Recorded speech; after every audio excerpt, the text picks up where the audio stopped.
अमरावती जिल्ह्यातील वरुड येथे railway crossing परिसरात पीक व्हॅनचा भीषण अपघात झाल्याची घटना समोर आली आहे। या अपघातात एकूण 27 जण जखमी झाले असून त्यापैकी 19 जणांची प्रकृती गंभीर असल्याची माहिती आहे।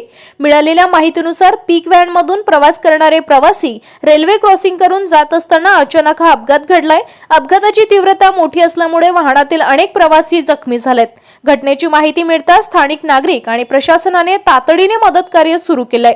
जखमींना तात्काळ वरुड येथील रुग्णालयात हलविण्यात आले।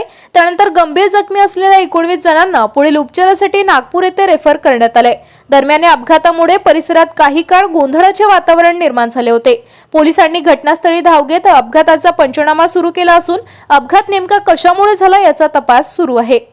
ताज्या घडामोडी आणि आपल्या शहरातील बातम्या बघण्यासाठी नंबर 1 न्यूज चॅनलला सबस्क्राइब करा, शेअर करा, आपल्या प्रतिक्रिया कमेंट बॉक्स मध्ये द्या।